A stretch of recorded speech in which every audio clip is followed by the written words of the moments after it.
We remain steadfast in our commitment in delivering local news that matters, stories that inspire, enriching the lives of Filipinos in the Philippines and across the globe. This is your GMA Regional TV. Buong puso para sa Pilipino. Anti-illegal drug operation sa Masbate City napuli sa enkwentro. DepEd Bicol na inarealisar ang target na numero ng enrollees para sa presenteng school year. Asin, Philippine Cobra nambulabog sa sarong residensya sa Naga City. Ini ang GMA Regional TV Balitang Bicolandia.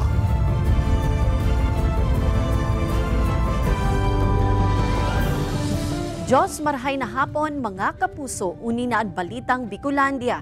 Hatod miyan pinakadarakula asin pinakabagong mga bareta sa Kabikolan. Kami ang tropa nin katotohanan, mahatunin mga baretang mayong pikikilingan, mayo nin pigpoprotehiran. Live halidigdi sa GMA Complex sa Naga City, ako po si Kate Dalavieres. Duwang transformer sa pumping station kan MNWD sa Villa Sorabella, Naga City, nasulo. Huma kan mga kasulo, posible subuot miskipan naguuran. Ang mga dapat gibuhon pigheras kan Naga City Central Fire Station sa report ni Jessica Calinog. Biglang nagkaraba ang transformer na ini sa may covered court kan Villa Sorabella Subdivision sa Barangay Concepcion Grande, Naga City. Pasado alas 8 kasubanggi kan may apod sa Naga City Central Fire Station ang insidente. Asin pag-abot ninda sa lugar, marikas man na napalsok ang kalayo. Siguro sabihin tayong 1 minute, dahil nga mag-abot 1 minute. Since may mga ibang involved naman in conductor naman sa area. Basado sa ginibong verification kan technical crew kan Kasureco 2, ang nasulo, duwang transformer kan pumping station kan Metropolitan Naga Water District sa lugar. Nakula po ang posibilidad na baka kaipuhan ng mag-undergo ng maintenance. Dahil po ining mga transformer, mag-private man yan o mag-common transformer, kaipuhan pong regular ang preventive and corrective maintenance.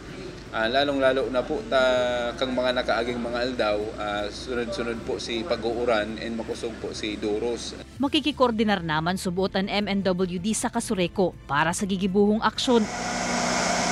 Sa ngunyan, operational man ang apektadong pumping station sa tabang kan generator. Mientras tanto, tinawan doon man kan BFP Naga na miski pa naguuran, yaon man giraray an huma kan pagbungkaras nin kasulo. Sa tuyang wiring installation sa loob sa tuyang mga harong establishment o kung rin man na mga establishment, dapat riparuhon ta na iniday na mabasa kan tubig. Tandaan ta na tubig is good conductor of heat and electricity. So pwede siya makatrigger ng short circuit. Nagtitinirman ang pagirumdum sa publiko na ibitaran ang octopus wiring. Siring man na ibitaran ang pagbakal kan mga baratuhon sa ng electrical installation. Arog kan extension wires na posibleng marikas na mag-overheat asin mag-short circuit. Kaibanan si Carlo Abonita, Jessica Calinog, Balitang Bicolandia. Publiko inalerto kan Philippine Statistics Authority sa subuot mga nagpapamalo-malo na enumerators ka nagpapadagos na population census. Mga dapat tandaan asin dapat hanapon kan publiko sa mga nagpapabistong enumerator. Aramon ta sa pagtutok live ni Chris Novello. Chris?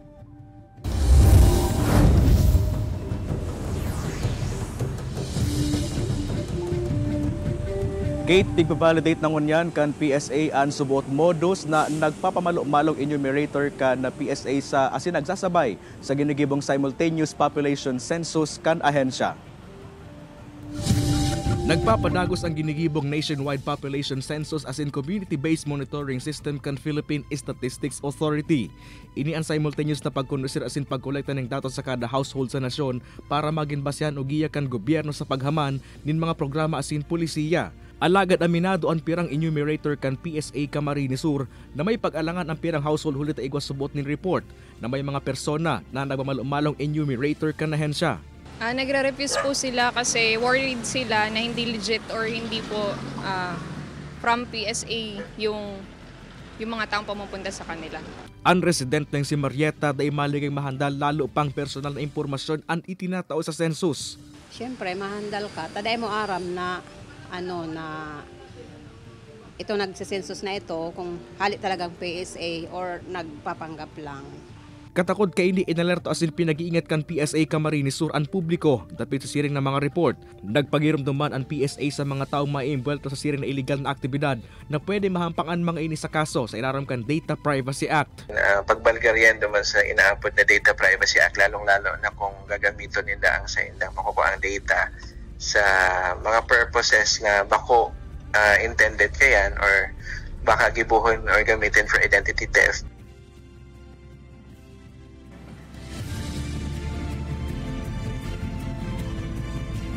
Kate, may diretso subuot ang publiko na magkapagduman sa nagpapabistong enumerator. Ang mga lehitimong enumerator kan Philippine Statistics Authority nakasulot subot yan ng uniform na color light green asin man light blue. May sulot man subot ining ID o identification na may pirma mismo ni Undersecretary Claire Dennis Mapa kan ahensya. Kung talaga may pagdududa pa duman sa nagpapabistong enumerator, pwede man subot yan i-validate sa PSA offices o kaya naman isumbong sa PNP nganing makalikay duman sa mga modus na nagpapamalong enumerator kan ahensya. Kate? Alright, Jos Mabalos, Chris. Pagsirbinin search warrant kan mga otoridad sa sarong persona sa Masbate City napuli sa riribayanin putok nin Badil saro sa duwang sospek lugadan sa insidente. Tutukan sa report ni Rosie Nieva. Napuli sa riribayan nin putok nin Badil ang pagsiserbikuta na nin duwang search warrant para sa Badil asin illegal na droga laban sa sarong persona sa barangay Kinamaligan, Masbate City. Sigun sa report, enot na nagpaputok ang saro sa duwang sospek na naging rason para magbalos ang mga otoridad kung sa tinamaan ini sa hita na tulos man ay dinalagan sa ospital. Pinurbaran man na magdulag kan mismong subject kan operasyon, alagad na dakop man girara ini kan kapulisan. Pagpalapit pa lang po ang ating mga kasamang kapulisan ay agad na itong pinutukan ng ating isang suspect. Bali, dalawa po ang ating suspect, si alias Claire at saka si alias Dodong. So, agad namang gumanti ng putok ang ating mga operatiba. Sa tahaw kan operasyon, pirang armas, mga bala asin illegal na droga ang nakumpiskar kan mga otoridad. Nakuha po dun sa ating subject yung mga iba-ibang klaseng kalibre ng baril. May 45 at may mga 9mm. So, dito pa lang po, napakabigat na po ng kaso mahaharap nitong ating mga sospek. Sa ngunya nasa kustudiya na kan kapulisan ang saro sa mga sospek na nagsayuma na sa entrevista, mantang ang saro pa ang padagos na nagpaparahay sa ospital. Ini si Rosie Nieva, Balitang Bicolandia. Gadan ang sarong 50 anyos na rider makalihis makabangga ang pigmamaneho kaining motorsiklo sa kasabatan na truck sa syudad nin Masbate. Sa report kan PNP, biglang nagpasiring sa walang direksyon ang truck para kuta na magparada asin magdiskarga nin kopra. Alagad biglang nagsulpot ang motorsiklo na napuli sa banggaan. Sa kusog kan impact, napasa ang helmet kan biktima kung kaya nagsapo ininin malalang tama sa payo na naging rason kan sa iyang pagkagadan. Mientras tanto, nakipag-koordinar naman ang may sadiri kan truck sa pamilya kan biktima asin sinagot kaini ang gabos na gasto sa bilar asin lubong kaini. Mantang nasa kustudiya naman kan kapulisan ang truck driver na nahampangunyan sa kasong reckless imprudence resulting in homicide. Di naabot kan DepEd Bicol ang target na 1.7 million enrollees para sa school year 2024 to 2025. Kasabay kan pagpupuon kan karalasehan, nasa 75% pa sa nakaya kan nasambitan ng target ang nairehistro kan ahensya. Huli kaini nagpaluwas nin Memorandum Order ang DILG Bicol sa gabus na LGU sa rehiyon. Natabangan ang DepEd na maabot ang nasambitan ng numero kan mga enrollees. Kabali digdi ang pagkondusir nin mga road clearing measures, paghali kan mga hazard sa tinampo, pasiring sa eskwelahan, pag-aktibar sa school board tanganing magtaong asistensya sa mga tios na estudyante asin iba pang mga programa. Madurar hasta sa Setyembre 30 ang deadline kan mga maut na maghabol sa enrollment. Kaya ang pakiulay kan DepEd sa mga magurang, ipa-enroll na ang sa indang mga kaakian para makapadagos kan sa indang pag-aadal. We are still hopeful kasi accommodating pa kay mga enrollees ang mga public schools na mahita ining target.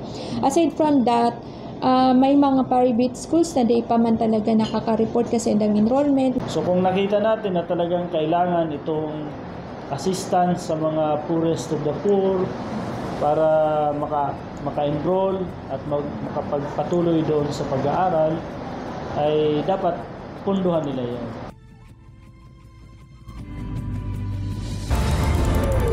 Ini ang GMA Regional TV Balitang Bicolandia. Ini ang GMA Regional TV Balitang Bicolandia.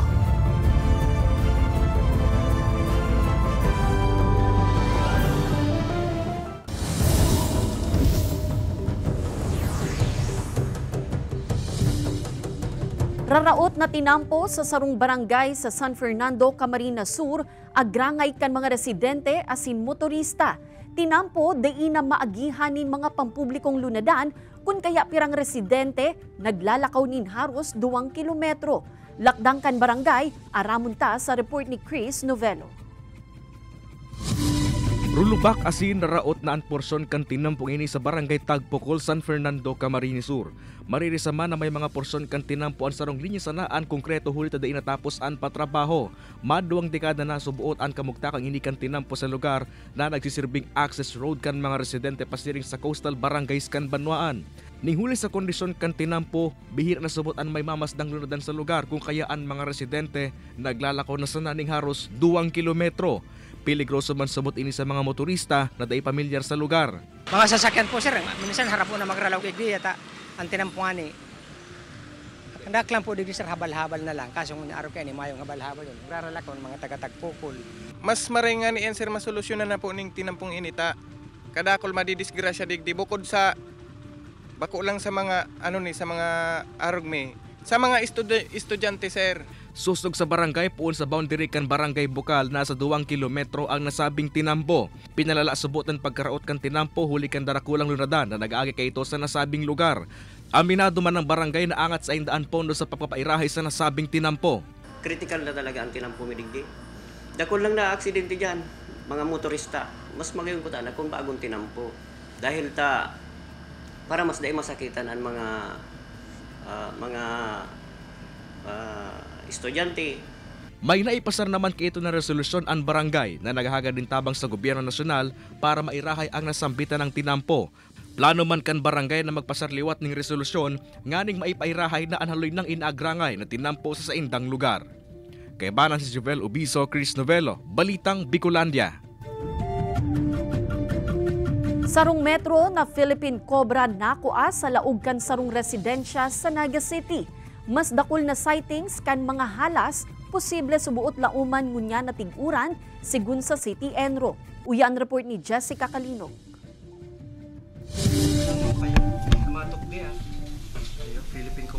Hali sa irarom kan lababo, binutong paluwas ang nadukayang halas sa residensyang ini sa Villa Oviedo Subdivision sa Barangay Cararaya, Naga City.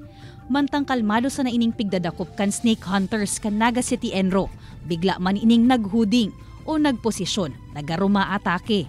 Maray po kay anta din the pig hero si Halas, so madali ming nadako.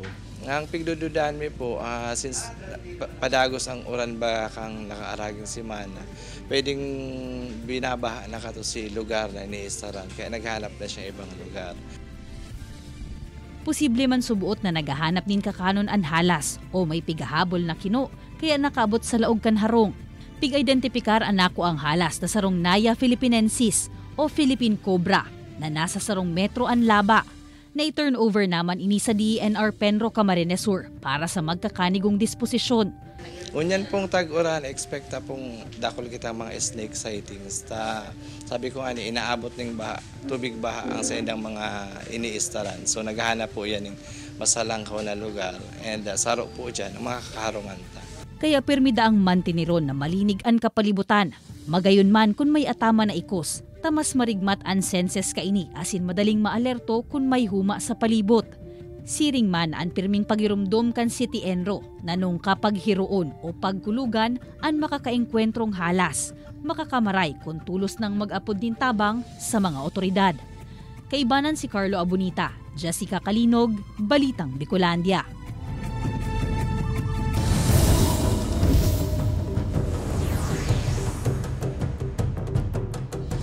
Sarong Rufus Hornbill o Kalaw ang na-rescue kan mga otoridad sa Goa, Camarines Sur. Susug sa MDRRM o Goa, pig-turnover sa inda kan sarong residente ang nanluluyang gamgam na nahiling kaini sa kakahuyan sa Sitio Ibahoy, Barangay Salog. Temporaryong nasa pangangataman kan veterinaryo ang gamgam asin nakatalaang ibalik sa wild makalis makarecover. Ang Philippine Hornbill o Bucerus hydrocorax ang dakulang species nin hornbill na endemic sa Pilipinas. Nagdidikit na ang populasyon kan nasabing gamgam sigun sa DENR.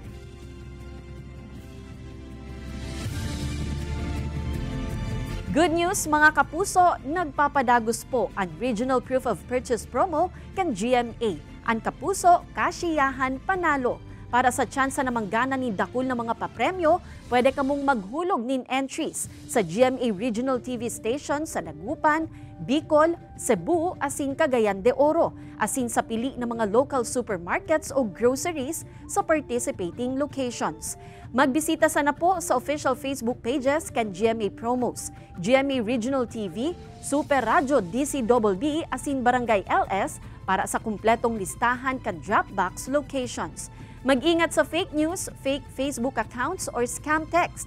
Magtutok sana sa GMA o magbisita sa official Facebook page kan GMA Promos para sa complete mechanics asin announcements.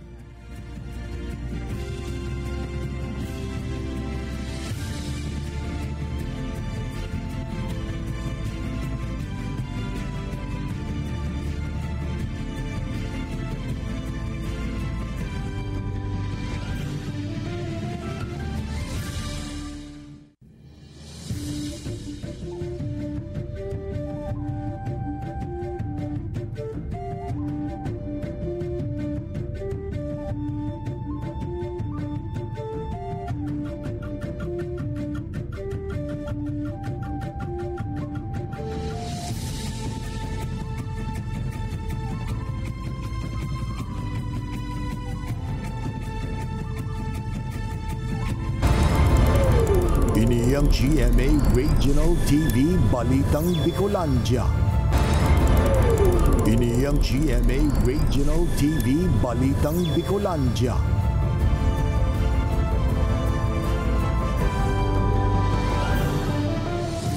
Bicol Stakeholders Network Against Human Trafficking, pigsagibo kan Caceres Office for Women and Children Protection. Obheto kan aktibidad, aramunta sa report ni Jessica Kalinog. Ang human trafficking, mantang padagos na pigtutungkusan sa bilog na kinaban, ang mga kaso kaini, padagos man na nadudugangan. Sa datos kan sarong non-government organization, rinibong mga Pilipinong kaakian ang na-exploit o naaabuso para sa sex o labor. Our appeal is for family members to give special, to protect their children and not to sell their children for some who are easily enticed by the amount of money of the perpetrators. Day pigahali ang posibilidad na huli sa pagtios kaya ini nangyayari sa inman sa kinaban kan 2018 hasta 2019. Tulong kaso nin human trafficking ang naitala kan Calabanga MPS. Kadaklan sa mga ini, dahil mo daahuhunaon na kaso nin human trafficking na palan. Or women sa nagiging prostitute pinapasok sa kasa. Kala nila katulong po sa bahay pero dadalhin sa kasa, that is trafficking. Then yung sa mga bata, kala nila magtatrabaho sa bakery or sa farm, pero po sa ano pala, sa mga piggery. Manibaybang nga nida ang lalawgon kan human trafficking. Iniman ang pigheras sa manibaybang stakeholders sa ginibong aktibidad kan Caceres Office for Women and Children Protection. Katakod kan 10th World Day Against Human Trafficking in Persons. Totoo po, mayong police power ang simbahan. Alaga ng simbahan bilang tagapagtukdo ng katotoohan asin hustisya nararanihan kan mga biktima.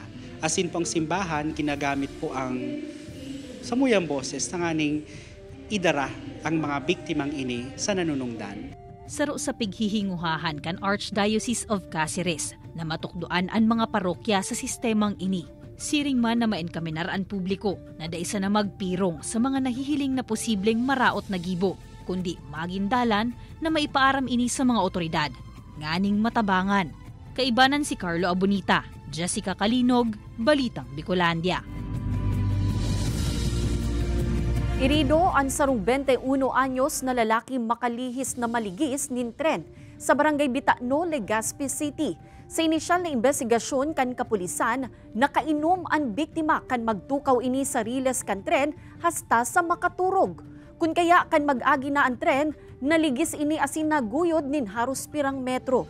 Sa kusog kan impact, naputol ang bitis kan biktima na tulos man na idinalagan sa ospital.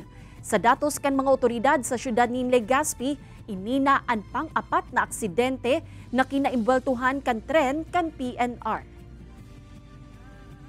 Ang pag-una niya nasa loob siya kang harong nagtukaw sa riles. So duman na nangyari yung insidente. Nakairarong pa dahil sabi kang pamilya niya. Kaya lang nakapundo ng mga na-drug siya ng mga 10 meters away. Then ito, puminunduman sa train.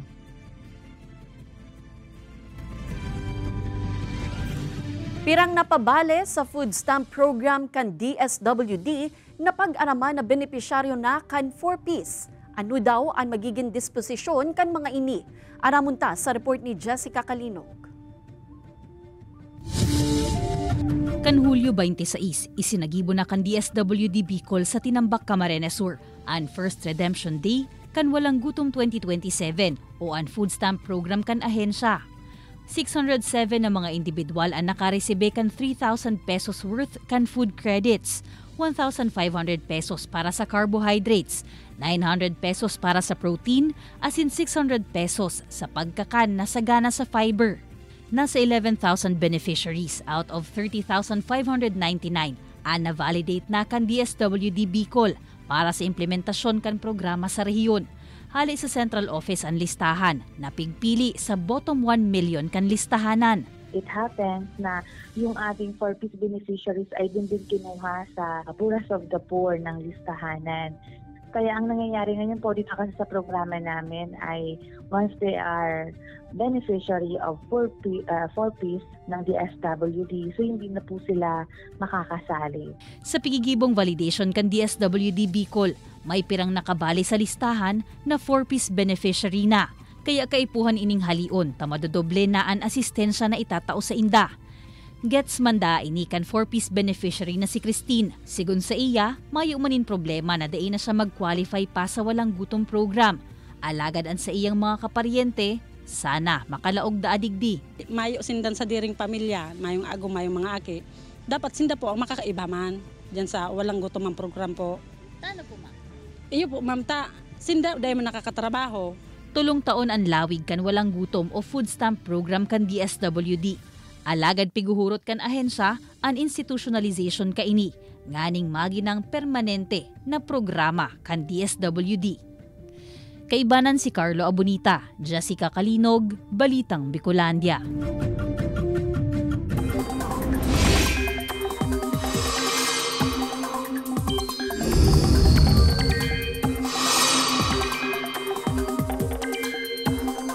Mga kapuso, mayo na ninraot nin panahon sa laogan Philippine Area of Responsibility. Alagad, mapadagos ang epekto kan habagat. Apektado pa man giraray kaini ang western section kan northern asin central Luzon. Posible man ang thunderstorm sa iba pang parte kan nasyon. Sa datos kan Metro Weather, may chance sa paman giraray ang mga warak-warak na pag-uuran sa Bicol Region. Kaybana na ang Camarines Provinces, Albay, Sorsogon, asin Masbate. Makukusog man na bulos nin uran sa pirang lugar huli sa thunderstorms. May tsansa man nin uran sa natatadang parte kan nasyon. Pigbida kan mga aking nagsairarom sa labi sarong semanang workshop kan Museo Bulawan sa pag-arte, pagkanta asin pagtugtog nin gitara an sa indang mga nanudan. Haros sarong oras na kantahan, asin pag-arte kaya ang pigpreparar kan mga aki sa sarong stage play na ginibo sa Daet Camarines Norte. Ikinaugmaman ini kan sa indang mga magurang asin mga paradalan. Sigun sa Museo Bulawan, sarong ining programa na pigigibo kasabay kan bakasyon kan mga estudyante, tanganing mas mapatalubo ang kakayahan asin talento kan mga ini. Arestado ang sarong lalaki na nasa likod kan panahabon sa banwaan kan Bato, Catanduanes sa kinundusir na hot pursuit operation kan mga otoridad sa Tabaco Port. Sa istorya kan biktima, maagahon kan Hulyo 27, mantang nakahigda sinda sa laog kan tindahan kan biglang maglaog ang sarong lalaki asin hinabon ang nasa 4,000 pesos na kantidad nin mga paninda. Nakuanan pa kan CCTV ang pagluwas kaini sa tindahan na pigrala pagpakuta na kan mga tao, alagad na kadulagman giraray. Tulos man na nagresponde ang mga otoridad kung sa inasusog ang sospek na naglunad sa Pantalan, Pasiring, Tabaco City. Duma na iniinabangan kan mga otoridad hasta sa nadakop sa Tabaco Port. Sa report kan Bato MPS, ang nasambitan ng sospek, ang pigtutok dong sospek pa sa iba pang harabunan sa lugar. Sa ngunyan, nasa kustodiyan na ini kan kapulisan para sa maninigong disposisyon. May tip kaming natanggap na accordingly ay sumakay na ito ng barko at bababa na ito sa may pier ng Tabaco. So agad naman na-activate natin yung kasama natin doon at tawagan po ang Tabaco PNP. Positibo po na itong si Kalbo ay pagbaba ng barko, yun po talaga papunta na sa Metro Manila. Madadalan ang episode na ini asin iba pang pinakahuring lokal na bareta sa official website kan GMA Regional TV, www.gmaregionaltv.com. Pwede man kamong magbisita sa samuyang official YouTube channel, GMA Regional TV, asin i-click ang subscribe button para sa pinakamaiinit na bareta hale sa man iba-ibang rehiyon. Mabalos sa mga kapusong Bicolanong nagantabay, maging sa mga kapuso nyato abroad. Ninhulita sa GMA Regional TV, Local News Matters. Asin yan ang pinakadakula asin mainit na bareta sa Kabicolan. Ako si Kate Dalavieres, kami ang GMA Regional TV Balitang Bicolandia, bilog na puwersa para sa mas dakulang misyon asin mas mahiwas na pagserbi sa nasyon.